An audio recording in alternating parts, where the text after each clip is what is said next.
नमस्कार साथियों, मैं दिनेश कुमार आप सबका स्वागत करता हूं आपके अपने परिवार यज्ञ विद्या में। जैसा कि आप जानते हैं, हम लोग उत्तर प्रदेश पीसीएस उत्तर प्रदेश जो पुलिस है उसकी वैकेंसी है कंप्यूटर ऑपरेटर की, उसके अंतर्गत उसकी हम तैयारी कर रहे हैं, जिसमें अभी हमारा पोर्शन चल रहा है कंप्यूटर का। इसमें आपको जो 14 क्लास कर दी गई है और ये 15वें नंबर की क्लास है। दोस्त, इसमें अभी आपको जो चल रहा है वो चल रहा है कंप्यूटर नेटवर्क, जो कि एग्जाम कोई से भी एग्जाम हो जहां पर भी कंप्यूटर पूछा जाता है वहां सभी जगह इस वाले पोर्शन से क्वेश्चन अवश्य पूछ जाते हैं और अच्छी खासी मात्रा में पूछे जाते हैं क्वांटिटी के रूप में। चाहे वो बैंकिंग हो, चाहे वो एसएससी हो या डिपार्टमेंट ऑफ एनर्जी के जिसकी अभी भर्ती आई हुई है, उसमें जो 2 पोस्ट आई है जेपीए और जेएसके, इन पोस्ट के लिए जो भी एलिजिबल उन्होंने फॉर्म डाला होगा उनको पता है कि इसमें कंप्यूटर पूछा जाता है। तो दोस्त, इसमें भी आपका जो कंप्यूटर पोर्शन है वो भी यहाँ कवर किया जाएगा। साथ साथ अभी आरआरबी का पूरा कैलेंडर जारी हो चुका साल का, उसमें भी आपका एनटीपीसी है, ग्रुप डी है और लोको पायलट वाली है। इनमें कंप्यूटर को पूछा जाना जाता है हमेशा ही। आरआरबी का एक ये रहा है, मतलब उसका पैटर्न रहा है कि वो कंप्यूटर से क्वेश्चन लेकर आते 4 से 5 क्वेश्चन।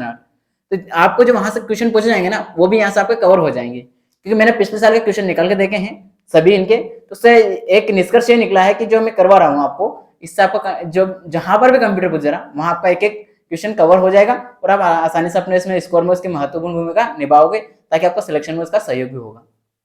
दोस्तों, स्टार्ट करते हैं आज की क्लास का। ये तो आज की जो क्लास है हमारी वो है Uttar Pradesh police computer operator के बारे में। हमारा कंप्यूटर नेटवर्क का जो है उसकी ये तीसरी क्लास है, ठीक है। मतलब हमारा टारगेट सिलेबस को लेकर चल रहा है, जो सिलेबस उसमें दिया गया हो, लेकिन उन टॉपिक को भी नहीं छोड़ रहे हैं जो उसके नजदीक जा रहे हैं बिल्कुल। यानी कि जैसे नेटवर्क उनने दिया है, नेटवर्क कंप्यूटर नेटवर्क, तो कंप्यूटर नेटवर्क में उसने डेफिनेशन नहीं दी है, उसके टाइप से स्टार्ट किया है, लेकिन मैं फिर भी आपको डेफिनेशन भी समझा रहा हूँ कुछ, क्योंकि हो सकता है वो थोड़ा सा इधर उधर जाकर 19-20 अगर होता है तो इनसे डेफिनेशन जो है इनसे भी क्वेश्चन पूछ सकता है, इसलिए हमें वो भी पता होना चाहिए। इसलिए मैं आपको क्या करवा रहा हूँ, पहले कुछ डेफिनेशन है उनको समझा रहा हूँ, देन उसके बाद उसको टाइप पे हम आ जाएंगे, डायरेक्ट टाइप होंगे, देन उसके बाद जो टोपोलॉजी है उसके उसमें चले जाएंगे, फिर लेन वेन में ये सारा हम निपटाते हुए आगे बढ़ेंगे। ठीक है दोस्तों, ये हमारा पैटर्न रहेगा एक सीरियल, हम इसी पैटर्न से आगे चल रहे हैं। इसमें हम जो नेटवर्क की क्लासेस में 2 क्लास ले चुके हैं। अगर आपने इससे पहले क्लास नहीं देखी तो प्ले लिस्ट में जाइए, वहां पूरी प्ले लिस्ट बनी हुई है, आप देखिए, वहां से आपको क्लासेस एक के बाद एक कंटिन्यू मिल जाएगी, आप वहां से देख सकते हैं।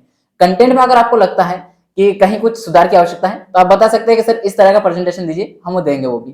साथ ही अगर आप वीडियो देख रहे हो तो शुरुआत में देखकर ही बाहर मत जाइए, उसको अंत तक देखिए, तभी आपको आउटपुट मिलेगा, तभी आपके एग्जाम से आप क्वेश्चन को सोल्व कर पाओगे।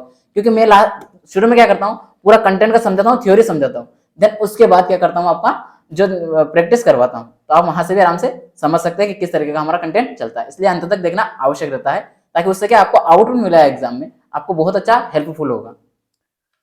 दोस्तों, आज का जो हमारा टॉपिक है वो है हमारा ये मॉड्यूलेशन।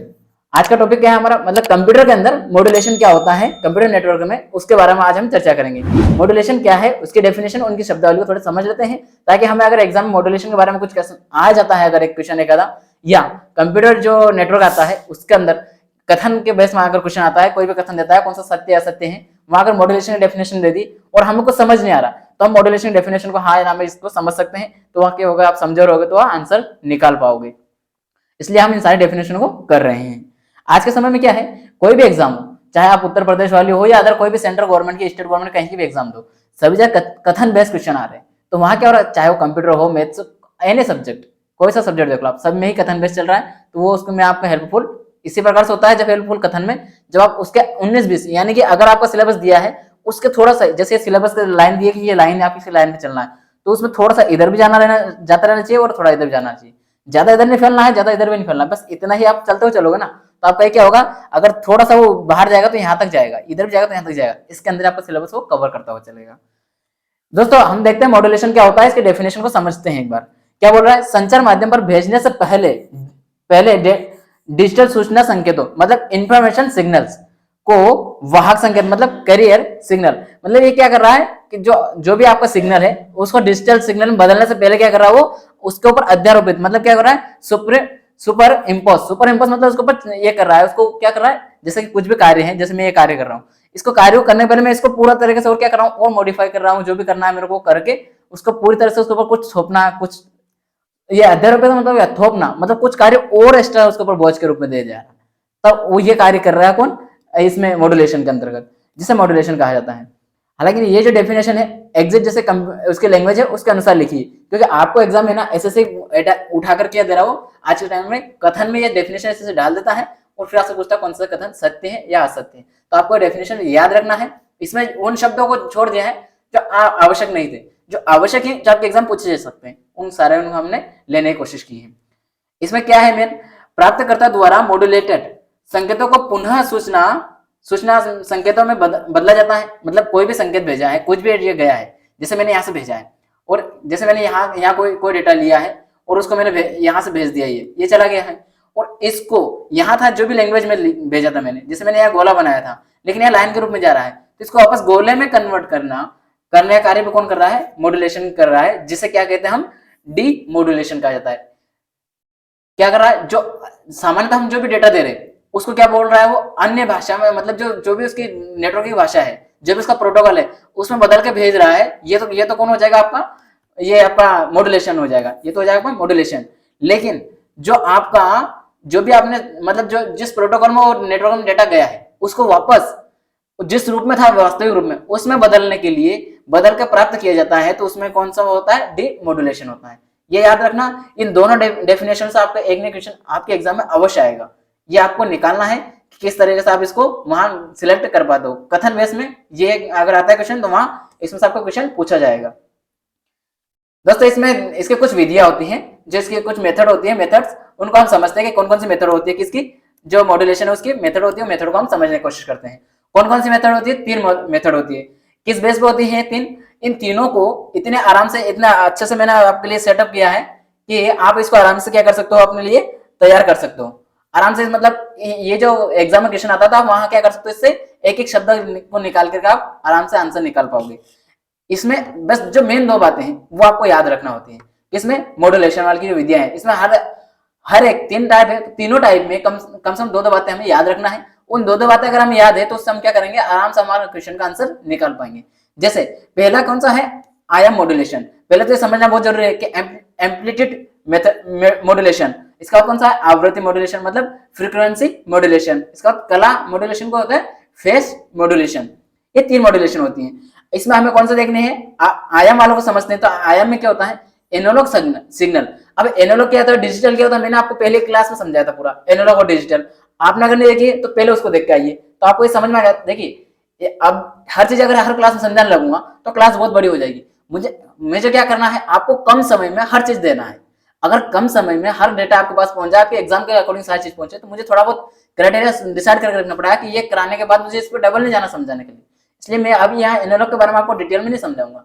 एनालॉग में समझा चुका हूँ, अगर आपने देखे तो उसको देखना तो आपको समझ आ जाए एनालॉग किसको कहते हैं। एनालॉग संकेतों के आयाम को डिजिटल संकेतों के अनुसार बदलना, मतलब जो भी एनालॉग है उसमें अगर कुछ संकेत आ रहा है, मतलब संकेत का मतलब ये कुछ भी डेटा आप भेज रहे हो, इनपुट दे रहे हो, उसको उसमें वहां जो उसका आयाम है, उस डेटा का जो आयाम है, उस इनपुट का जो आयाम है, उसको किस रूप में बदल रहा है, डिजिटल के रूप में बदल के दे रहा है। मान लो कोई भी एनालॉग आ रहा है इस रूप में दे रहा है, तो उसको क्या कर रहा हो, इसमें बदल रहा हो, किसमें, डिजिटल में। लेकिन इसमें क्या होता है, आयाम को बदल रहा है, लेकिन इसमें क्या फिक्स रहता है, आवृत्ति और फेज। ये है आपकी आवृत्ति और ये है आपका कला, फेज मतलब कला।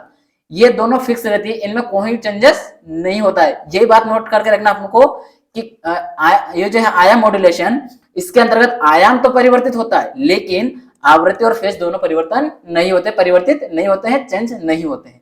ये बात आपके एग्जाम में आने वाली रहती है, ये आपको ध्यान रखना है। आपको ये इस तरीके से सेटअप करके दिया पूरा ये स्लाइड कि आप आराम से एग्जाम में इसका आंसर निकाल पाओगे। मैंने एक साथ इसलिए दिए एक टेबल के रूप में, ताकि आप कंपेयर करके निकाल सको कौन सी बात कहां हो रही है। अगला क्या बोल रहा है, एनालॉग संकेतों की आवृत्ति। देखिए यहाँ क्या था, आयाम था, यहाँ क्या था आपका, आयाम था। यहाँ पर क्या था आपका, कलर सेम आ जाएगा, यहाँ था आपका आयाम और यहाँ क्या आ गया आपकी आवृत्ति। यानी कि यहाँ आयाम चेंज हो रहा है तो यहाँ क्या चेंज हो रही है, मतलब आवृत्ति वाले में, फ्रीक्वेंसी वाले में क्या चेंज हो रही है, फ्रीक्वेंसी चेंज होगी। आयाम वाले में आयाम चेंज होगा और फ्रीक्वेंसी वाले में फ्रीक्वेंसी चेंज होगी, ना कि आयाम और फेज चेंज होगा। यानी आयाम में आयाम चेंज होगा, आवृत्ति में आवृत्ति चेंज होगी। आयाम में आवृत्ति और फेज ऐसे बने रहेंगे, उनमें कोई बदलाव नहीं होगा। लेकिन आवृत्ति में आवृत्ति चेंज होगी और आयाम और फेज ऐसे बना रहेगा। ठीक ऐसे आगे चलता है क्ला वाला। इसमें मतलब फेज वाले में क्या होता है, इसमें होता है एनालॉग संकेतों के फेज को डिजिटल संकेतों के अनुसार बदलता है। इसमें किसको बदल रहा है, बस वो फेज को बदल रहा है। और जो है आपका कौन सा आयाम और आवृत्ति, ये दोनों स्थिर रहते हैं, नियत रहते हैं, मतलब इसमें कोई चेंजेस नहीं होता, ये जैसे हैं वैसे ही बने रहेंगे।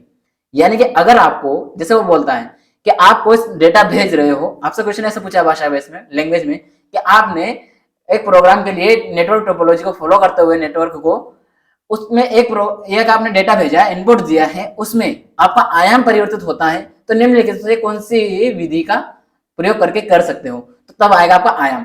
आयाम को बदलने के लिए आयाम, आवृत्ति को बदलने के लिए आवृत्ति, और फेज को बदलने के लिए फेज, ये याद रखना। हाँ, आपको वहां ये भी दे सकता होगा, ये परिवर्तित नहीं होगा, बिल्कुल आयाम में आवृत्ति और फेज परिवर्तित नहीं होगा, आवृत्ति में आयाम और फेज, इसमें आवृत्ति में आयाम और फेज परिवर्तित नहीं होगा, कला में मतलब फेज में आयाम और आवृत्ति दोनों परिवर्तित नहीं होंगे, मतलब जो जिसमें है वो उसमें परिवर्तित होगा और जो नहीं है वो नहीं होगा, ये ध्यान रखना आपको। ठीक, आगे देखते हैं अगला क्या बोल रहा है। दोस्त ये था हमारा मॉड्यूलेशन के बारे में। आपसे मॉड्यूलेशन के क्या बातें पूछ सकता है आपको, एक तो डेफिनेशन मॉड्यूलेशन और डिमॉड्यूलेशन की, तो डेफिनेशन आपको दे दी है, साथ में क्या है इसके बाद आपसे इसका जो सिंक्रोनस वगैरह है, अब इसके ऊपर बात करते हैं। ये भी एक शब्दावली है, ये हमें समझना है कि क्या होता है इनके अंदर, इनका क्या मतलब है, बस इनकी कुछ कुछ बातें हमें, अगर कुछ कुछ पॉइंट अगर याद है ना, दो दो तीन तीन पॉइंट भी, तो आप क्या करोगे एग्जाम में, जब आप मतलब वहां जो आएगा विकल्प कथन, तो आप उसको सिलेक्ट करके आसानी से अपना आंसर लगा पाओगे। सिंक्रोनस में क्या होता है, सिंक्रोनस में इसमें संकेतों को भेजने से पहले प्रेषक और प्राप्तकर्ता के बीच समन्वय स्थापित किया जाता है। सीधी बात यह है कि जो भी सेंडर है, जो भी डेटा सेंड करने वाला है और ये प्राप्त करने वाला है, यहां से डेटा यहाँ भेज रहा है, तो यहां से यहाँ डेटा भेजने से पहले, कहां से, यहां से यहाँ डेटा भेज रहा है, पहला है, ये पहला है और ये दूसरा है। जो पहला कौन है, डेटा भेजने वाला है, दूसरा क्या है, दूसरा है वो आपको डेटा प्राप्त करने वाला है। तो यहां से यहाँ डेटा भेजने से पहले मुझे यहाँ पर एक संपर्क स्थापित करना पड़ा है, पहले मुझे एक रूट बनाना पड़ेगा, उस संपर्क में स्थापित करने के बाद ही मैं क्या कर सकता हूँ, डेटा को ट्रांसफर कर सकता हूँ। यही कार्य किस में होता है, ये होता है सिंक्रोनस में। जैसा आप उदाहरण समझोगे तो आसानी समझ में आएगा एग्जांपल से, कि टेलीफोन पर आवाज का आदान प्रदान।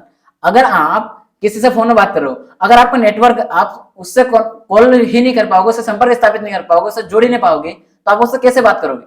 अपने किसी फ्रेंड को आपने कॉल किया और आप उस फ्रेंड को चाहते हो कि मेरी हर बात वो सुने, आप उसको कुछ बात बता रहे हो, लेकिन आपका जो मान लो ये कोई फ्रेंड यहाँ बैठा आपका, ठीक है, और आप यहाँ बैठे हो, अब यहाँ से आप चाहते हो कि मैं इससे बात करूं कॉल पे, लेकिन अगर आपका कॉल नेटवर्क नहीं मिल पा रहा है, आपका नेटवर्क कनेक्शन नहीं मिल पा रहा है, तो आप कैसे उसमें जुड़ पाओगे, कैसे उससे बात कर पाओगे, पॉसिबल नहीं है। यानी कि पहले आपको क्या करना पड़ा, इससे संपर्क स्थापित करना पड़ा, पहले आपका कॉल लगेगा, तभी तो आप उसमें क्या कर पाओगे, बात कर पाओगे ना। ये बात बोलना चाह रहा सिंक्रोनस, सिंक्रोनस में ये होता है। इसके बाद क्या है, इसमें असिंक्रोनस। असिंक्रोनस क्या होता है, डेटा स्थानांतरण या संकेतों को भेजने के लिए प्रेषक तथा प्राप्तकर्ता के लिए प्रेषक और प्राप्तकर्ता के बीच समन्वय आवश्यक नहीं है। सिंपल सी है। सिंक्रोनस में क्या करना, हमें पहले ही उसके लिए क्या करना पड़ेगा, हमें जोड़ना पड़ेगा, उनके बीच में कॉन्टेक्ट स्थापित करना पड़ेगा दोनों के लिए, तब उसके बाद हम क्या कर पाएंगे, उसमें हम बात कर पाएंगे या आगे कुछ भी हमारी जो प्रक्रिया वो कर सकते हैं सिंक्रोनस के माध्यम से। लेकिन असिंक्रोनस में क्या होता है, इसमें हमें कोई भी डेटा भेजना, संकेत भेजना है, कुछ भी करना है, अगर हम फोन पे बात भी करना है किससे, लेकिन हम असिंक्रोनस के माध्यम से फोन बात तो कर नहीं सकते, क्योंकि बिना संपर्क के हम फोन में बात नहीं करेंगे। तो यानी कि हमें कोई डेटा भेजना है, जैसे कि मुझे अभी गूगल जो वेबसाइट है, अगर वहां पीपीटी डालना है, इसकी ये वाली पीपीटी डालना है, इस पीपीटी को डालने के लिए मुझे जरूर थोड़ी आपके साथ डायरेक्ट कांटेक्ट करना पड़े, पहले मैं उसमें डाल दूंगा, वहां से आप देख लोगे। यानी कि इसमें डायरेक्ट कांटेक्ट नहीं होता, इनडायरेक्ट होता है कांटेक्ट, किसमें, असिंक्रोनस में। और सिंक्रोनस में डायरेक्ट कांटेक्ट होगा, आपके पर्सनल रहेंगे नंबर, पर्सनल काम रहेगा, वो कार्य अधिकतर किसमें आएगा, सिंक्रोनस में। और जो इनडायरेक्ट रूप से होता है वो किसमें आएगा, आपका असिंक्रोनस में। इसमें क्या होता है, डाटा प्राप्त करता डेटा प्राप्त करने के लिए हमेशा तैयार रहता है। मतलब वही, जैसे मैंने कुछ अभी आपको समझाया, जो आपको पीपीटी मैंने डाल दिया, अब आपको क्या उसकी जरूरत है, तो आप हमेशा तैयार हो, जब भी आपको जरूरत पड़ेगा वहां से डाउनलोड कर सकते हो, मतलब आप जब चाहे तब रेडी हो, आपकी जरूरत के अनुसार आप निकाल लेते हो वहां से।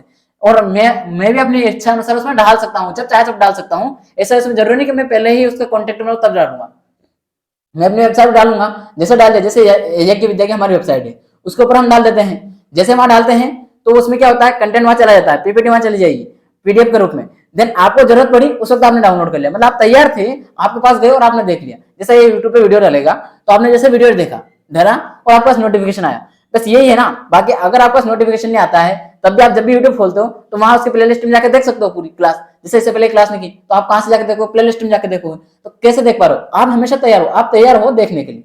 लेकिन वो पहले से रखा है, इसमें कोई फर्क नहीं है। मतलब कहना मतलब है कि वो क्या हो रहा है, इनडायरेक्ट हो रहा है, डायरेक्ट कॉन्टेक्ट करने की उसमें आवश्यकता नहीं होती, इसमें सिंक्रोनस में। और सिंक्रोनस में क्या होती है, आवश्यकता होती है, असिंक्रोनस में आवश्यकता नहीं होती है। अगला क्या है, डेटा डेटा प्रेषण सेवा। सेवा का मतलब है सर्विस है, डेटा ट्रांसमिशन सर्विस। इसमें क्या है कि दोस्त, ये मतलब कोई भी आप सेवा दे रहे हो, किसी भी तरह कोई भी आप प्रेजेंटेशन मतलब कोई भी वर्क कर रहे हो कंप्यूटर में, नेट जैसे आप कोई भी काम करते हो, आप इंटरनेट से कोई कार्य कर पा रहे हो, तो किसकी वजह से कर पा रहे हो, वहां सेवा मिल रही है आपको। क्या मिल रही है, एक सेवा मिल रही है उसकी, किसकी, जैसा भी आप यूट्यूब पे क्लास देख पा रहे हो, तो ये भी क्या हो रही है, सर्विस मिल रही है ना आपको, आपको सेवा मिल रही है। जैसे मैं पढ़ा रहा हूँ, पढ़ा करके इसमें क्या कर रहा हूँ, वीडियो अपलोड करता रहा हूँ, आप देख पा रहे हो, तो ये क्या हो रहा है, एक सेवा तो हो रही है, सर्विस तो हो रही है ना, ये प्रोवाइड करवा रहे हैं हम सेवा। तो वही बात हो रही है कि आपको सेवा किस किस तरह से मिलती है, किस किस स्तर का फ्लो किया जाता है, किस किस रूल है, कौन कौन से प्रोटोकॉल है, उनको फॉलो करके आप कार्य करते हो, किसमें डिजिटल मतलब कंप्यूटर नेटवर्क पर वो सारा कार्य कैसे किया जाता है उसके बारे में पढ़ते हैं हम। इसको सेवा के अंतर्गत पढ़ेंगे उन सभी को। क्या है, dial up line. Dial up line में क्या होता है, स्विच्ड लाइन। स्विच्ड लाइन भी कहते हैं, किसको, डायल अप लाइन को ही स्विच्ड लाइन भी कहा जाता है। और इसका उपयोग क्या है, स्विच्ड में टेलीफोन की तरह नंबर डायल कर संचार स्थापित किया जाता है। इसमें आप देख पा रहे होंगे, जैसे डायग्राम में समझो, इसमें शायद ये आपका इंटरनेट है, ठीक है, और यहाँ पर आपको मॉड्यूलेशन लगा हुआ है, देन ये आपका कॉन्टेक्ट है, यानी कि इसमें क्या कहता है, यहाँ से यहाँ कॉन्टेक्ट स्थापित किया जा रहा है। क्या किया जा रहा है, कॉन्टेक्ट स्थापित किया जा रहा है, किसके थ्रू, मॉडेम के थ्रू स्थापित किया जा रहा है। यहाँ जैसे मैंने मेरा कोई भी डेटा है, मैंने ये वीडियो जो है ये अपलोड कर दिया इंटरनेट पे, यूट्यूब पे अपलोड कर दिया, और आप यहाँ से देख पा रहे हो, तो किसके थ्रू आ रहा है, बीच में आपका भी तो कुछ कनेक्शन है ना। डायरेक्ट ऐसा तो नहीं, यूट्यूब अगर यूट्यूब आपके पास डाउनलोड नहीं है तो आप कैसे देख सकते हो, यानी कि वो क्या है, आपके पास भी उसमें कुछ अथॉरिटी है, तभी तो आप देख पा रहे हो ना, आपके पास भी कुछ ना कुछ संसाधन है, कुछ एप्लीकेशन है, तब देख पा रहे हो। वो बात आ रही है कि आप किसके रूप में कर रहे हो, कुछ चीजों का उपयोग करके कर रहे हो। ऐसे ही इसमें जैसे टेलीफोन लाइन में, टेलीफोन जो है हमारा, उसमें क्या करता है, हम किसी को कॉल करना है, मान लो आपको अपने किसी फ्रेंड को कॉल करना है, लेकिन आपको उसने नई सिम ले ली कोई, अब आपको नए नंबर करना है, तो उसमें क्या करते हो, डायल नंबर में जाते हो, डायल करते हो, देन उसको क्या करते हो, कॉल कर पाते हो। तो क्या कर पा रहे हो, कोई भी चीज करने के लिए हम क्या कर रहे हैं, प्रोसेस कर रहे हैं, डायल कर रहे हैं, उस तरह का कार्य किया जाता है डायल अप विधि में। जब आप इंटरनेट चालू रहता है तो फोन पर बातचीत नहीं कर सकते। ये पॉइंट नोट करने वाला है इसमें, आपको ये पॉइंट नोट करके रखना है इसमें। ये वाला मैं आपको अच्छे से अलग से करता हूँ कलर इसमें। ये वाला जो पॉइंट आपको याद रखना है कि इसमें क्या होता है, इंटरनेट चालू है, मतलब आप इंटरनेट पर जब सक्रिय हो, कुछ भी कार्य कर रहे हो, तो उसमें क्या कर सकते हो, आप फोन पर बात नहीं कर सकते हो किसी से भी। उस वक्त आपका फोन बिजी रहेगा, आपका फोन में कोई से फोन नहीं आ सकता, कुछ भी नहीं होगा। क्यों, क्योंकि आप उस वक्त कहाँ बिजी हो, इंटरनेट में सर्विस में लगे हुए हो, सेवा में लगे हुए हो। इसमें मोडेम को टेलीफोन से जोड़ा जाता है। जैसे ये बता रहा ना, इंटरनेट है और आपका सिस्टम है, तो किसके माध्यम से जोड़ा जा रहा है, मोडेम के माध्यम से जोड़ा जा रहा है ना, वही बात की जा रही है। इसमें स्लिप का मतलब है सीरियल लाइन इंटरनेट प्रोटोकॉल, या पीपीपी मतलब ट्रिपल पी मॉडल है, उस ये जो प्रोटोकॉल है इनका प्रयोग किया जाता है। कौन कौन सा, एक तो स्लिप और एक ट्रिपल पी, इनका क्या जाता है, ये जो प्रोटोकॉल है दो तरह के, इनका प्रयोग किया जाता है। किसमें किया जाता है, डायल अप लाइन में। अब पीपीपी का क्या है, point two point protocol. Point two point मतलब जैसे आप और मैं बात कर पा रहा हूं, अगर मैं अभी हम लोग कॉल पर बात करेंगे तो ये क्या हो रहा है, पॉइंट टू पॉइंट, मतलब एक पर्सन दूसरे पर्सन से डायरेक्टली कनेक्ट है, डायरेक्टली, वो वाले आते हैं डायल अप लाइन में, ठीक है। अगला देखते हैं, अगला कौन सा है, लिस्ड लाइन। लिस्ड लाइन में क्या होता है, इसे व्यक्तिगत या सीधी लाइन भी कहते हैं। क्यों, क्योंकि ये डायरेक्ट कनेक्ट होता है। ये देखिए, ये किससे हो रहा था, मोडेम के थ्रू कनेक्ट हो रहा था, लेकिन ये किससे हो रहा है, डायरेक्ट व्यक्तिगत। मतलब जैसे अभी मैं आपसे बोलो कि आप आइए हमारे ऑफिस में और यहाँ कनेक्ट कीजिए, ये कौन सा होगा, ये डायरेक्ट कॉन्टेक्ट हो रहा है। फिजिकल रूप में हमारा पढ़ा तो क्या हो रहा है, डायरेक्ट कॉन्टेक्ट हो रहा है। अब डिजिटल रूप में पढ़ा रहा हूँ ना आपको मैं, तो हमारा डायरेक्ट कॉन्टेक्ट नहीं हो पा रहा है, किसके थ्रू हो रहा है, यूट्यूब के थ्रू हो रहा है। तो इसके अंदर नहीं आएगा, वो किसके अंदर जाएगा, हमारा इस मॉडेम वाले के थ्रू, ठीक है। अब देखो, इसमें व्यक्तिगत होता है, मतलब प्राइवेट और डेडिकेटेड लाइन भी कहते हैं, ठीक है। इसमें व्यक्तिगत और सीधी लाइन, ये याद रखना आपको। दूरस्थ कंप्यूटरों को एक खास लाइन से जोड़ा जाता है। दूरस्थ, ये देखिए, ये जैसे ये यहाँ पर है, कोई घर है, ठीक है, बिजनेस में मतलब यहाँ ऑफिस है, ठीक है, और इंटरनेट यहाँ है। अब यहाँ पर क्या, ये यहाँ का जो एरिया है, ये कौन सा आपका लोकल एरिया है, लोकल वाला है। देन ये यहाँ है, अब इसका आपस में कॉन्टेक्ट करना है, तो इसको किसके थ्रू जोड़ा जा रहा है, राउटर के थ्रू जोड़ दिया जा रहा है, फायरवॉल के थ्रू जोड़ा है। मतलब क्या हो रहा है, एक फ्लो लाइन है, एक लाइन के थ्रू इनको जोड़ा जा रहा है, एक लीनियर रूप में, ठीक। आवाज और डेटा का प्रयोग दोनों के लिए किया जाता है, किसके लिए, इंटरनेट के लिए भी, और जो दोनों उपयोग करता है, जैसे मैं भेज रहा हूँ, मैं बोल रहा हूँ, मेरे लिए भी और आपके लिए भी, इस तरीके से, मतलब दोनों जो है, प्राप्तकर्ता और भेजने वाला, मतलब सेंडर और रिसीवर, इन दोनों के लिए क्या होता है, आवाज और डेटा का प्रयोग किया जाता है, वॉइस और डेटा का। लोकल एरिया नेटवर्क में इसका प्रयोग किया जाता है, ये पॉइंट नोट कीजिएगा, ये आपके एग्जाम में पूछा जा सकता है। कौन सा, लिस्ट में केवल एक ही बात याद रखने की है, वो है कि आपको किसमें लोकल एरिया नेटवर्क का प्रयोग किसमें जाता है, लिस्ट में किया जाता है, ये आपके एग्जाम का क्वेश्चन बनेगा और आपसे पूछा जा सकता है, क्यों पूछा गया है पहले तो संभावना वही बनती है वापस से किस तरह से उसको घुमा पूछा जाए। बस ये कि इसकी लैंग्वेज चेंज होगी, तो आपको ध्यान रखना है कि लेन जो है उसका प्रयोग हम लीजिड में कर रहे हैं। और यहाँ पर क्या याद रखना आपको, यहाँ पर इन दोनों विधियों को याद रखना, एक तो स्लीप और एक ट्रिपल पी जो मॉडल है प्रोटोकॉल है, इनको क्या करते हैं इसके अंतर्गत प्रयोग करते हैं किसके डायल अप लाइन में। ठीक है, आपको ये इन दोनों पॉइंट मैंने आपको 2 पॉइंट बताए, आपको याद होने चाहिए, क्योंकि आपसे जब अभी प्रैक्टिस करवाऊंगा मैं उसमें भी आपने यहाँ से क्वेश्चन बनाए हैं और जो पिछले साल पूछे गए हैं वही उनके लैंग्वेज के रूप में लेकर आया हूँ, तो आपको समझ में आएगा कैसे निकालना है आंसर। अगला क्वेश्चन, अगला पॉइंट क्या बोलता है, अगला बोलता है ISDN। ISDN मतलब इंटीग्रेटेड सर्विसेज डिजिटल नेटवर्क।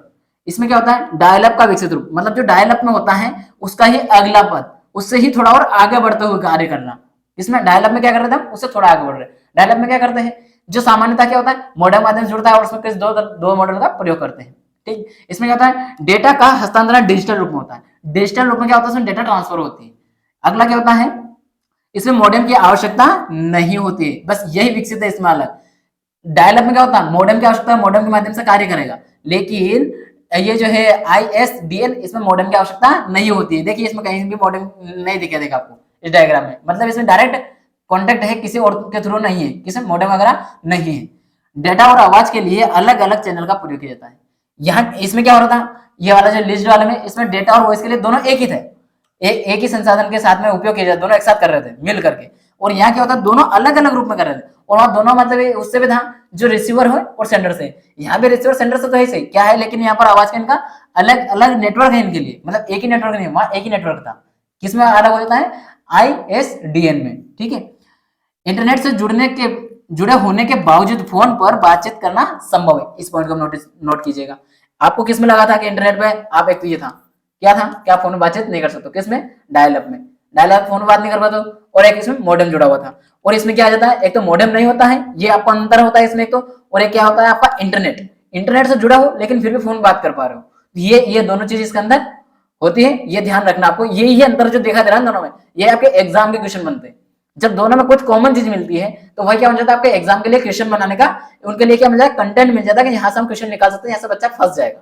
बस ये किया जाता है आपके साथ हमेशा ही, हर एग्जामिनर यही करते हैं सभी स्टूडेंट के साथ। यह डिजिटल टेलीफोन वह डेटा हस्तांतरण सेवा प्रदान करता है। इस बात को आप भले अगर याद नहीं रख पाओगे, लेकिन ये 2 बात अगर याद भी रखोगे ना तो आपका क्वेश्चन आराम से बन जाएगा। इसमें यह है जो डिजिटल टेलीफोन है और डेटा हस्तांतरण का सेवा प्रदान, मतलब जो डिजिटल सेवा है, डिजिटली कंटेंट मिल रहा है, दे पा रहा है, वो कार्य किया जाता है इसके अंदर। दूसरा, कोई भी कंटेंट मतलब डेटा कोई भी ट्रांसफर करना, डिजिटल रूप से करना, हस्तांतरण उसका मतलब ट्रांसफर करना, वो उस तरह की सेवा मतलब सर्विस प्रोवाइड करवाता कौन, ISDN। ठीक, अगला देखते हैं, अगला चौथा पॉइंट क्या बोलता है, GSM में क्या होता है, global system for mobile communication.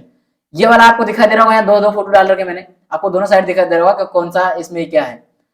Mobile phone के संचालन के लिए एक सर्वाधिक प्रचलित मानक है, कौन सा, GSM। ये मोबाइल जो आप आज चला पा रहे हो इसके लिए जो सबसे बड़ा प्रोटोकॉल है, सबसे ज्यादा मान्य है, सभी मतलब इसको मान के चलते हैं सभी कंपनियां, तो कौन सा है, GSM। इसमें क्या होता है, बिना फोन बदले अंतरराष्ट्रीय रोमिंग। आप यहाँ हो, अभी आप इंडिया में हो और आपको किसी कार्य से विदेश जाना पड़ गया, मान लीजिए आप चले गए अमेरिका, तो अमेरिका जाकर के अब आपको दूसरा फोन लेना पड़ता था पहले, लेकिन इस प्रोटोकॉल के विकसित होने से क्या हो गया है, इसको सभी ने मान लिया से कि जब भी आप वहां जाओगे तो आपको बस डेटा रोमिंग कटेगा, लेकिन आप उसी फोन से बात कर सकते हो। बस आपको इंटरनेशनल जो भी आपके चार्ज होता है, रिचार्ज, वो करवाइए, जो भी उसमें पेमेंट करना होता है वो करके आप उसी फोन से बात कर सकते हो, आपको चेंज करने की जरूरत नहीं पड़ती है। ये सेवा प्रोवाइड करवा पा रहा है, तो कैसे हो पा रहा है, GSM से। आपको ये बात याद रखनी है क्योंकि आपके एग्जाम में ये इसी तरह के पॉइंट पूछे जाएंगे आज के समय में। सुविधा प्रदान करता है, ठीक है, इंटरनेशनल रोमिंग सुविधा कहाँ जो मिल रहा है आपको, किसी और से मिल रहा है, इससे क्यों, क्योंकि देख रहे हैं आप ये वाली सुविधा आ रही है, तो ये क्या हो रहा है, कोई भी चला एक्सेस कर सकता है, यहाँ कोई कनेक्शन तो करना नहीं, किसी के थ्रू जुड़ना नहीं, डायरेक्ट जुड़ रहे हो ना आप। शॉर्ट मैसेज सर्विस SMS के माध्यम से कम खर्च में छोटे टेक्स्ट संदेश भेजना। आप कोई मैसेज करते हो किसी को भी, कोई भी कार्य कर रहे हो आप, अपने फ्रेंड को जैसे कॉल नहीं उठा रहा है, आपने उसको एक छोटा सा मैसेज भेज दिया, अर्जेंट कॉल, अर्जेंट काम है मुझे, कुछ भी करके लिख दिया, तो छोटा सा मैसेज आपने लिख के भेजा, तो वो कम, आपको कोई चार्ज नहीं देना पड़ रहा है, या छोटा सा 1 रुपए 2 जो भी चार्ज है वो इतना कम ले पा रहा है, वो किसके कारण हो पा रहा है, वो इसी मेथड के कारण हो पा रहा है। क्यों, क्योंकि सारी कंपनियां क्या इसको फॉलो करके चलना पड़ रही है। अगला क्या है, सिम आप सब जानते हो, इसका क्या है, सब्सक्राइबर आइडेंटिटी, मतलब आपकी पहचान। इसके बाद मॉड्यूल, मतलब इसका फुल फॉर्म है ये आपसे फुल फॉर्म शायद ही पूछे, क्योंकि सिम बहुत प्रचलित है तो उसका शायद ही पूछे, लेकिन फिर भी पूछ सकता है, इसलिए मैंने क्या किया, आपको फुल फॉर्म भी डाल दिया है। आप कभी पूछ भी लेते हो, आप आराम से लगा सकते हो, क्योंकि अक्सर क्या होता है हमारे आम चर्चा में रहता है, लेकिन अगर हमें पता नहीं है तो वो हमें याद होते हुए हम उसका आंसर नहीं लगा पाते। इसलिए क्या करना, आपको ये याद रखना है। इसका फुल फॉर्म ऐसे याद रख लीजिए, मैं खुद, मतलब आप यूज कर रहे हो अपनी सिम को, तो आप खुद हुए, क्या हो गए, सब्सक्राइबर बन गए। आइडेंटिटी, उस सिम से आपकी पहचान है, आज आधार कार्ड से लिंक आपका मोबाइल नंबर, तो आपकी पहचान किससे हो गई, उससे हो गई। और मॉडल मतलब वो एक मॉडल के रूप में हो गई आज। ठीक, इस तरह से कुछ कनेक्ट करके कुछ अपना हिसाब से आप बना सकते हो कि कैसे याद रखना है इसका फुल फॉर्म। आम बात है, क्योंकि आप सब सिम को जानते हो तो आसानी से याद रख सकोगे। एक इलेक्ट्रॉनिक चिप है, कौन से आप भी जानते हो, एक छोटी सी होती है ना, आकृति छोटी सी होती है, उसके अंदर क्या होती है, ये पीली पीली वो पत्ती लगी होती है पित्तल की, और उसके अंदर लाइनें खींची होती है, तो वही तो आपके चिप के रूप में होती है, उसी बोल रहा है इलेक्ट्रॉनिक चिप होती है। जीएसएम फोन से जुड़े प्रत्येक उपभोक्ता की पहचान स्थापित करता है, वही है आपकी आइडेंटिटी है। बस आपको ध्यान रखना है इसमें कि सिम के अंदर, सिम किसके अंतर्गत आ रहा है, तो जीएसएम में आती है, जीएसएम प्रोटोकॉल में आएगी, सेवा उस सर्विस के अंतर्गत आएगी, याद रखना। दूसरा क्या है, शॉर्ट मैसेज एसएमएस जो है वो भी आपका जीएसएम मतलब global system for mobile communication, इस सर्विस के अंतर्गत आती है आपके सिम, मैसेज और अंतरराष्ट्रीय रोमिंग ये आती है। देन ये मोबाइल के लिए प्रचलित है। आपको इसमें 4 पॉइंट दिए हैं, चारों पॉइंट आपको याद रखने, क्योंकि इसमें मैंने वो सारे पॉइंट दिए हैं जो आपके एग्जाम पूछे जा सकते हैं। संभावना जहां जहां है वो उनको मैंने छोड़ने की कोशिश नहीं, उनको ढालने की कोशिश की। मैं चाहता तो आपको सिर्फ 2 बिंदु बता के निकल जाता, ये नहीं बताता या ये बता के निकल जाता, लेकिन ये क्या हुआ, बताना आवश्यक हो गया था, इसलिए क्योंकि इसके अंतर्गत आ रहा है और पूछा जा सकता है एग्जामों में, क्योंकि आजकल डिप में जा रहा है, पेपर कथन बेस में आ रहे हैं, तो डिप में इसी तरह से क्वेश्चन बनेंगे फिर एक से अधिक। इसके बाद आता है आपको कौन सा आगा, सीडीएमए। सीडीएमए में क्या होता है, इसका फुल फॉर्म क्या है, कोड डिवीजन मल्टीपल एक्सेस, मतलब क्या हो रहा है, आपका कोड दिया रहता है, उस कोड के अंतर्गत आप एक से अधिक क्या ले पा रहे हो, एक्सेस ले पा रहे हो उसमें, मतलब आप बहुत सारे जो लोग हैं उस एक ही को बहुत सारे लोग कार्य कर रहे हैं एक साथ एक्सेस करके। आपके मोबाइल में कोई लगा होगा, वाईफाई लगा हुआ है, ठीक, उस वाईफाई में आप 4-5 फ्रेंड रहते हो एक साथ, 4-5 रूम वाले 5-5 वालों ने मिलकर लगा लिया, उस वाईफाई का जो डेटा है आप चारों 5 एक्सेस किसकी वजह से पा रहे हो, वो एक कोड बना लिया आपने, उस कोड जो आपने पासवर्ड बनाया वो क्या है, कोड ही तो है, वो डाला और उन लोगों ने सबने एक्सेस लेना स्टार्ट कर दिया। ये बात बोलना चाह रहा है एक तरह से, हालांकि ये बात यहाँ इस वाईफाई से नहीं है, लेकिन आपको मैं समझाने की कोशिश कर रहा हूँ वाईफाई का उदाहरण लेके, कि आप अगर ये ले पा रहे हो तो कैसे ले पा रहे हो, इससे तो ले पा रहे हो ना एक साथ एक्सेस। वैसे ही नेटवर्क में होता है, क्या आपके कहीं भी नजदीक आपको क्या लगा होगा, टावर लगा होगा, उसका आप सब एक्सेस ले पा रहे हो, क्यों ले पा रहे हो, क्योंकि जैसे आइडिया है, एयरटेल है, वोडाफोन, जो भी आपकी सिम है उसका आप एक्सेस ले पा रहे हो, क्यों ले पा रहे हो, क्योंकि उस सिम ने वहां पर एक कोड डाल रखा है, उस कोड की वजह से आपकी सिम में सर्विस मिल पा रही है। तो ये किसके अंदर आएगा, सीडीएमए। ये थर्ड जनरेशन के अंतर्गत, जो थर्ड जनरेशन थी, थर्ड जनरेशन के जो हमारे कंप्यूटर आए थे उसके अंतर्गत आया हुआ था। अच्छा, आपसे एक क्वेश्चन पूछना है कि थर्ड जनरेशन में क्या क्या था, वो आपको बताना है, ठीक। मोबाइल फोन संचालन में प्रयोग किया जाता है, अभी आपको मैंने बताया कि आपको भी एक्सेस ले पा रहे हो, इसकी वजह से ले पा रहे हो। चलिए अभी आपने ये थर्ड जनरेशन का मैंने आपके सामने रखा, जनरेशन की बताई, जनरेशन की एक छोटी सी क्विक जानकारी लेते हैं, अगर आपको याद है ठीक, नहीं है तो आप छोटी सी जानकारी ये समझ लीजिए। क्या है जानकारी, जानकारी है फर्स्ट जनरेशन में क्या हुआ, ये हमें पता होना चाहिए, फर्स्ट जनरेशन, ठीक है। इसमें जे का फुल फॉर्म भी पूछा है, जे का क्या मतलब है जनरेशन में, एमपीपीएससी 2017 है इसके आसपास की एग्जाम थे, उसमें जो जनरेशन में जे उपयोग किया जाता है, जे का क्या मतलब है वो पूछा गया था, जनरेशन होता है, जे का क्या मतलब होता है वो आपसे पूछा गया था। इस तरह के क्वेश्चन पूछ लेते कभी कभी, सरल से बात है, तो ये आपको पता होना चाहिए। देन सेकंड में क्या होता है, सेकंड में क्या होता है, थर्ड में क्या होता है, और फोर्थ में क्या होता है, फोर्थ में क्या होता है, और फिफ्थ में क्या होता है, ये आपको बताना है।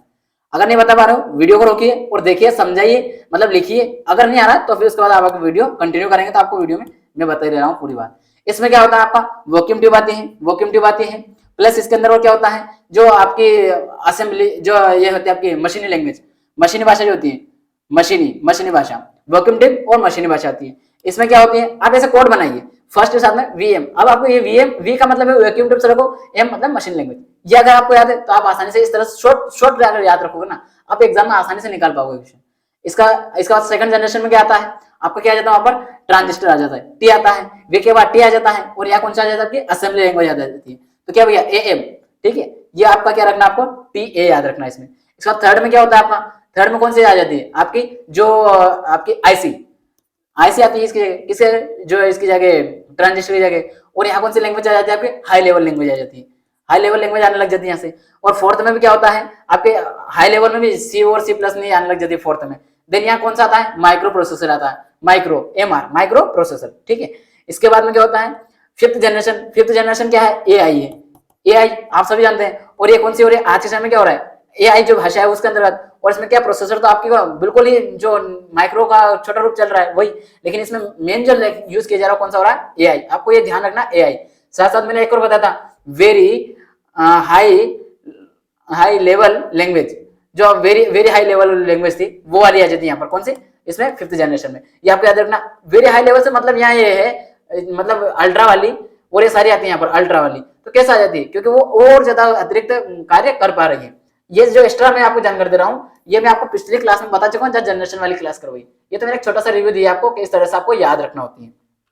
आगे देखते हैं अगला कौन सा है, डीएसएल। डीएसएल में क्या होता है, डीएसएल जो दिया गया आपको इसमें क्या होता है, डिजिटल सब्सक्राइब लिंक। ये इसका फुल फॉर्म है, अक्सर कहीं भी पूछ लिया जाता है। जैसे कि कुछ समय पहले मतलब 2022 की बात है, 22 या 23 स्टार्टिंग की, जनवरी के आसपास की, उस टाइम वहां पर 23 जनवरी या फरवरी के आसपास की एग्जाम थी। कोई सी क्या मतलब मध्य प्रदेश जो सहकारी बैंक है उसके एग्जाम थी, वहां पर डीएसएल का फुल फॉर्म पूछा गया था।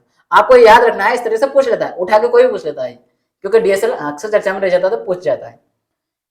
इसमें टेलीफोन लाइनों का प्रयोग कर डिजिटल डेटा को ट्रांसमिशन किया जाता है। जो भी आपका डेटा है उसको डिजिटल रूप में क्या पड़ रहा है, डेटा ट्रांसमिशन कर रहा है, मतलब उसको प्रवाह दिया जा रहा है, उसको आना जाना कैसा रहेगा। आप जैसे आपको सर्च कर रहे हो गूगल पे, जैसे आपने गए डीएसएल इस पे गए, आप किस पे, यज्ञ विद्या पे, यज्ञ विद्या वेबसाइट सर्च कीजिए www.yajnavidya.com, ये सर्च किया, आप उस वेबसाइट पे सर्च किया और यहाँ पहुंच रहा हो हमारी वेबसाइट पे, एक्सेस मिल पा रहा है आपको। ये भी किसकी वजह से मिल पा रहा है, डीएसएल की वजह से मिल पा रहा है। अगर आपका डीएसएल कंटिन्यू कवर नहीं करेगा तो आपको उस वेबसाइट से जाने से वो एरर बताएगा।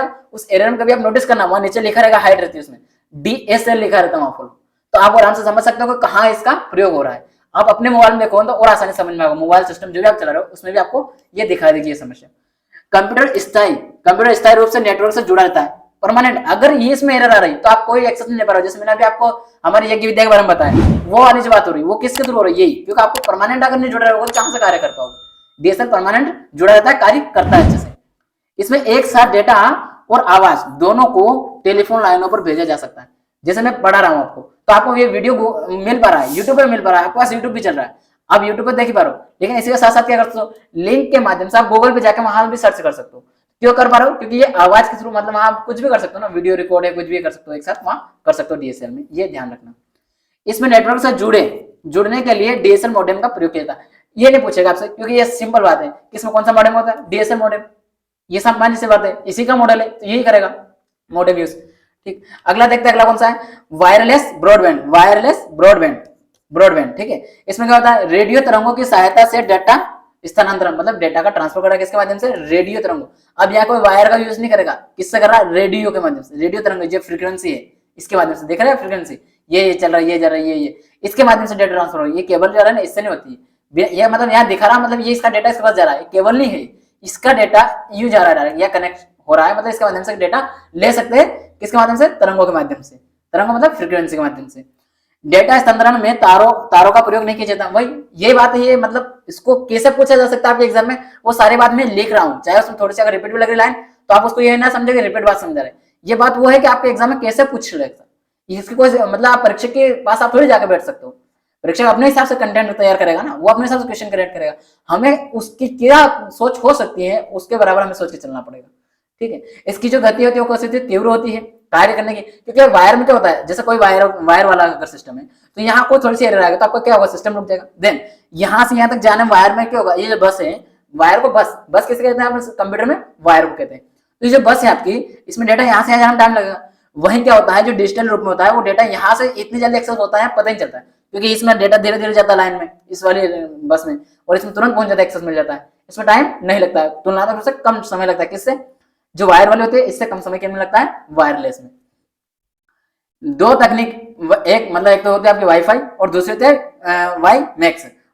ये दो तरह की तकनीक होती है, किसके लिए, वायरलेस, जो भी आपका ब्रॉडबैंड है, वायरलेस ब्रॉडबैंड में दो मेथड है वो यूज की जाती है, एक तो वाईफाई होती है और एक होती है वाई मैक्स।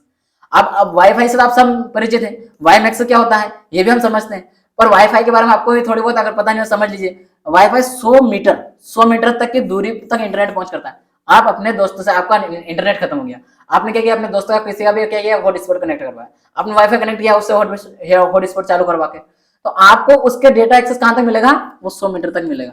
आप उससे जितना नजदीक होगा उतनी अच्छी मतलब उतनी अच्छी स्पीड मिलेगी आपको। दूर चले जाओगे तो नहीं मिलेगी, 100 मीटर के बाद बिल्कुल ही नहीं मिलेगी। 100 मीटर तक ही उसकी क्या होती है, एक्सेस होती है। इसके बाद क्या होता है WiMAX, WiMAX 50 kilometre, ये होता है वाई मैक्स। वाईफाई 100 मीटर और वाई मैक्स 50 किलोमीटर की दूरी तक तीव्र गति से, याद रखना उसकी जो स्पीड है वो भी कितनी है, बहुत तीव्र है, मतलब तीव्र गति से इंटरनेट की पहुंच करता है। कौन सा, वाई मैक्स। जो वाई मैक्स है वो लगा रहता है, जो रहता है उसका प्रयोग कहाँ होता है, 50 किलोमीटर तक की सर्विस में क्या होता है, जैसे कि कोई कंपनी है बहुत बड़ा है कि जैसे कि आपका ये रहता है कोई कैंपस है, यूनिवर्सिटी कैंपस, तो उसमें क्या होता है अगर उसको वाईफाई सर्विस देना है पूरे कैंपस में देना है तो वो बहुत बड़ा फैलियर रहती है, तो वो वाईफाई के माध्यम से नहीं दे सकती, वाईफाई इतना नहीं पहुंच सकता, तो वो किससे दे सकती है, वाई मैक्स जो है इसका ये जो तकनीक है इसके माध्यम से वो क्या कर सकती है, इंटरनेट की सेवा प्रदान कर सकती है, वो भी स्पीड के साथ, याद रखना। इसके बाद वाई मैक्स का फुल फॉर्म क्या है, world wide internet inter operability, आपको इसका फुल फॉर्म से ज्यादा याद ये रखना है, मेन तो ऑपरेबिलिटी फॉर माइक्रोवेव एक्सेस। इसका फुल फॉर्म आपसे इतना नहीं पूछेगा, आपको मेन याद रखना कि ये 50 किलोमीटर और ये 100 मीटर आपको ध्यान रखना है, ये आप कभी नहीं भूलोगे। आपको ये दो चीज याद रहना चाहिए, क्योंकि आपके एग्जाम में वाईफाई से आप सब परिचित हो इसलिए वाईफाई नहीं पूछेगा आपसे, लेकिन ये पूछ जाएगा वाई मैक्स कि इसकी कितनी क्षमता है, कहां तक की और इसका उपयोग कहां कर सकते हैं। जैसे आपको एग्जाम्पल देता है कोई यूनिवर्सिटीज का, तो वहां पर भी आप ये लगा सकते हो कैंपस के अंदर। कौन सा, वायरलेस में ये वाई मैक्स। अगला देखते हैं, अगला क्या है दोस्तों, ये था हमारा किसका, जो अभी हमारा चल रहा था डेटा सेवा, जो था वो जो हमारी कोई भी सेवा प्रोवाइड करवा रहे हैं हम ऑनलाइन इंटरनेट के थ्रू, उसके बारे में था। अब अगला आ रहा हमारा कौन सा, मल्टीप्लेक्सिंग। मल्टीप्लेक्सिंग में क्या होता है उसको समझते हैं। एक ही संचार माध्यम पर भिन्न भिन्न डाटा संकेतों को सफलतापूर्वक भेजना मल्टीप्लेक्सिंग कहलाता है। जैसे आपने कोई डेटा लिया, एक ही संचार माध्यम यानी कि कम्युनिकेशन मीडियम में भिन्न भिन्न मतलब अलग अलग जो डेटा है उनको एक ही को सफलतापूर्वक भेजना। एक ही संचार है, मान लो ये आपको दिखाई दे रहा होगा इस डायग्राम में, मान के लो ये यहाँ दिखाई दे रहा है, इसमें क्या हो रहा है, ये आपका पाथ है, मतलब ये आपका मार्ग संचार माध्यम है, मीडियम है, ये कौन सा आपका कम्युनिकेशन मीडियम है, ये वाला।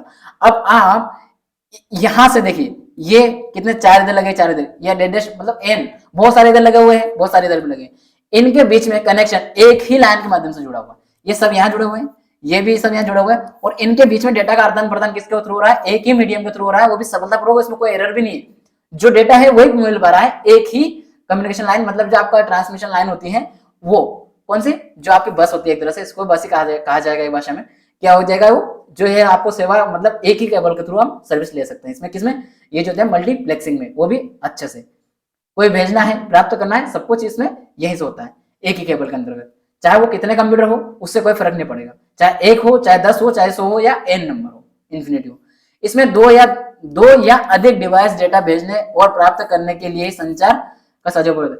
देखिए यहाँ एक शब्द लिखा है, दो या अधिक, मैंने क्या बोला, कम से कम, यहाँ ये बोलना चाह रहा कम से कम दो कंप्यूटर तो होगा ना, आप कोई डेटा आदान प्रदान कर रहे हो, कम से कम अगर दो डेटा नहीं होगा, आप मान लो आप कोई दो फ्रेंड हो, कोई काम कर रहे हो, ठीक है, कोई भी आप मतलब कोई आप किसी से आप बात करना चाहते हो, कोई आप अपने रूम में रह रहे हो, वहां कोई बात शेयर करना चाहते हो, कुछ बात करना चाह रहे हो अपने, तो बात कब शेयर कर सकते हो, किसके साथ शेयर कर सकते हो, जब आपके साथ तुम्हें कोई हो, कोई वहां बैठा हो, कोई हो तो ही उसके सामने आपकी चर्चा कर सकते हो, नहीं तो आप कैसे कर सकते हो, कम से कम दो लोग तो होना चाहिए ना। वही कि अगर आपके एक डेटा को एक जगह से लेकर दूसरे भेजना है, यहाँ एक डेटा है इसको दूसरे जाना है, तो कम से कम यहाँ एक सिस्टम होना चाहिए, यहाँ भी एक सिस्टम होना चाहिए कम से कम, मतलब ये दो सिस्टम तो कम से कम यहाँ पर होने चाहिए टोटल, नहीं तो अगर इससे कम है तो ये क्या हो जाएगा, एक्सेस नहीं ले पाएगा, मतलब वो डेटा का जो है वो करना बहुत मुश्किल था। दो से अधिक कितने हो सकते हैं, लेकिन कम से कम दो रहेंगे, किसमें, मल्टीप्लेक्सिंग में। मल्टीप्लेक्सिंग में आपको दो सिस्टम होने आवश्यक है, ये ध्यान रखना है दोस्तों। आज हम मल्टीप्लेक्सिंग पर रोकेंगे, इसके पहले जो है हम आपको बता दें कि इससे पहले पूरा जो प्लेलिस्ट बनी हुई है वहां जाके क्लासेस देख लीजिएगा, पूरा इससे अच्छे से करवाया हुआ है दोस्तों। हमारे जो यज्ञ विद्या है वो आपके लिए क्या क्या चला रहा है ये आपको पता होना चाहिए, क्या क्या चला रहा है। तो यज्ञ विद्या जो चला रहा है वो है आपके लिए जो उत्तर प्रदेश पुलिस वाली जो अभी 17 फरवरी को एग्जाम है, कुछ एक दिन या दो दिन और भी बचे, अब तो 17 को ही है, तो आप में इसके लिए भी चल रही है, आप देख सकते हैं। अगर आपने एग्जाम दे ली है, इसकी एग्जाम हो गई, देन उसके बाद आपको उत्तर प्रदेश कोई दूसरी एग्जाम देनी है, तो ये उत्तर प्रदेश जो पुलिस वाले में जो पढ़ा रहे हैं ना, वो कंटेंट ऐसा नहीं कि कहीं आपको यूज नहीं होगा, वो अदर जो भी यूपी की अदर कहीं भी एग्जाम होती है वहाँ कंटेंट काम आएगा, उसमें यूजफुल होगा, आप देख सकते हो इसको आराम से। साथ ही जो हिंदी जहां भी पूछे थे उन सबके लिए बहुत ही अच्छे से यूजफुल हिंदी काम आएगी आपको, तो यहाँ पढ़ाई जा रही है बहुत अच्छे से, तो आप जाके देख सकते हो, प्ले लिस्ट में पूरी रखी हुई है। साथ में ये जो हमारा स्टैटिक जीके, आपका जो Uttar Pradesh police computer operator की वैकेंसी है उसमें कंप्यूटर का महत्व तो है, कंप्यूटर तो 80 क्वेश्चन आने ही, लेकिन इसके बाद जो 160 क्वेश्चन है उसमें से 80 तो आ गए, लेकिन बाकी और तो बचे ना 80 कहाँ से आएंगे? उसमें स्टैटिक जीके का दिया हुआ है आपका, देन उसके बाद आपका रीजनिंग का दिया हुआ है, 2 पोर्शन दिए हैं। और ये जो स्टैटिक जीके है ये करंट से जोड़ के पूछेगा, तो आप मान के चलिए 40 क्वेश्चन में से 20 के लगभग तो आपके करंट से आने वाले हैं। यानी आपको सारे रिपोर्ट संगठन ये सारे दिए हुआ, तो आपको ये सारे सर करवाने हैं बहुत अच्छे से, तो आप जाके देख सकते हैं वहां पर। ये हमारे मैथ्स की क्लासेस भी रखी हुई हैं और भी चल रहे हैं, आप जाके देख सकते हो आराम से। ये आपको कंप्यूटर की जो आज अभी क्लास पढ़ाई, इससे पहले आपने क्लास नहीं देखी हो, आज पहली क्लास देख रहे हो, तो आप जाकर क्या कर सकते हो, ये प्लेलिस्ट रखी हुई है, बनी हुई है, आप यहाँ देख सकते हो, एक एक क्लास रखी हुई है। आप जाके जैसे वहां देखो तो आपको कंटिन्यू आपको क्या मिलेगी, सारी क्लासेस की प्लेलिस्ट रखी है, आप एक एक करके क्लास देखेंगे, आपको पूरा कंटेंट समझ में आएगा, आपके एग्जाम के अकॉर्डिंग है। ऐसा नहीं कि आपको सिर्फ सामान्यतः में आम भाषा में समझा रहा हूँ तो इसका मतलब ये थोड़ी ना कि एग्जाम में काम नहीं आएगा। आम भाषा में समझाना मतलब सिर्फ इतना है कि जो आपको कंप्यूटर है, जिसको हमेशा क्या होता है टेक्निकल शब्दों में समझा करके भ्रमित कर दिया जाता है, उससे मैं तोड़ने की कोशिश कर रहा हूँ कि कंप्यूटर को आप एक आम भाषा में अपनी यूजफुल लैंग्वेज में कैसे समझ सकते हो, मैं वही कोशिश कर रहा हूँ आपके सामने।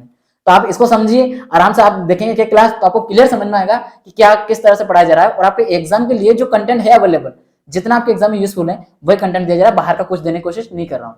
जितना यूजफुल है उतना ही देने की कोशिश कर रहा हूँ, ताकि आप क्या हो, कम समय में कम मतलब जिसको कहते हैं स्मार्ट स्टडी, समय का सदुपयोग करके हम कम समय में क्या करेंगे, अच्छे से आउटपुट प्राप्त कर सकते हैं, वही हम यहाँ करने की कोशिश कर रहे हैं। आप डायरेक्ट क्या करें, जाके प्ले लिस्ट देखना स्टार्ट करें, उसका टेस्ट भी हम करवा रहे हैं, वो लगाइए और क्या करिए, आपको पीपीटी चाहिए तो आप जो हमारी वेबसाइट है www.yagvidya.com, वहां से आप पीपीटी डाउनलोड करके आराम से उसका रिवीजन करिए। ये है स्ट्रेटेजी का, मैंने आपको बताया अभी वो है। साथ में भी सर ने करंट अफेयर क्लास भी स्टार्ट कर दी है, ईयरली करंट अफेयर है उसकी प्लेलिस्ट बनी हुई है, आप वहां जाकर देखिए, आपको वो भी मिल जाएगी। दोस्तों आपको जो अभी जैसे मैं देख रहा था कुछ दिनों से लगातार कि जो मेरे कुछ फ्रेंड्स हैं जो इसमें क्लास देखते हैं कंटिन्यू, उनको ये मिल नहीं पा रही है पीपीटी, मतलब पीडीएफ नहीं मिल पा रहा है। तो दोस्तों ये जो हमारी वेबसाइट बनी हुई है, क्या है वेबसाइट, आप नोट कर लीजिए, मैं बोल रहा हूँ एक बार और, www.yagvidya.com। इस पे जाके आप देखेंगे तो आपको पूरी जो अभी तक जितनी क्लास हुई उन सभी की जो पीपीटी है या पीडीएफ है वो वहां रखी हुई है, आप वहां से डाउनलोड करके आराम से उसको अपने इवन आप प्रिंट भी निकाल सकते हो डाउनलोड करने के बाद, वो निकाल के आप आराम से उसका रिवीजन कर सकते हो। साथ ही अगर आपको ये नहीं मिल रहा है, साइट किसी कारण से नहीं मिल पाती, कभी आपके इसमें नहीं मिल पा रहा एक्सेस, तो जैसे इंटरनेट मैंने अभी बताया डीएसएलआर प्रॉब्लम हो सकती है, ऐसा कुछ भी प्रॉब्लम हो सकती है प्रोटोकॉल की, तो रीजन हो सकता है। तो आप क्या कर सकते हैं, जो हमारा टेलीग्राम ग्रुप है उसको ज्वाइन कर लीजिए, वहां पे आपको तुरंत जैसे वीडियो आप देखोगे, वीडियो अपलोड होता है ना, उसी के साथ इसका पीडीएफ यहाँ डाल दिया जाता है, तो आप वहां पे जाके देख सकते हो। दोस्तों वीडियो कैसा लगा इसके लिए आप कमेंट बॉक्स में अवश्य बताइएगा, कि अगर आपको कुछ लगा होगा कि इसमें ये सुधार कीजिए सर, तो हम वो सुधार करेंगे। साथ ही साथ अगर आपको वीडियो अच्छा लगा है, आपको लगता है कि एग्जाम लाइक कंटेंट है, तो आप एक लाइक कीजिए, कम से कम एक लाइक तो बनता है, और साथ ही साथ कम से कम अपने 1-2 फ्रेंड को वीडियो को शेयर करना है। इसका रीजन है कि आपको जितना आप अच्छे से अपने इसमें अपने फ्रेंड्स को इसको साझा करोगे, तो वो आपका फ्रेंड आपके साथ जुड़ेगा, ठीक है, वो हमसे जुड़ रहा है लेकिन वो आपके साथ जुड़ा क्यों, क्योंकि आपने उसको वो प्लेटफॉर्म अवेलेबल करवा दिया है जहां से उसको अच्छे से उसका भविष्य बन सकता है। तो इसके लिए भी आपको इसमें करना चाहिए, अपना दोस्तों की हेल्प करना चाहिए, ताकि आपको भी उसका सिलेक्शन हो, तो आपका वो हमेशा गुण गाए कि इसकी वजह से मेरा सिलेक्शन हुआ है, इसने मुझे सजेशन किया था कि ये यहाँ से पढ़, यहाँ से तेरे काम की चीजें, इस तरीके से कर सकते हो। ठीक है दोस्तों, मिलेंगे हम अगली क्लास में, आज के लिए इतने ही रखते हैं। जय हिंद, जय भारत।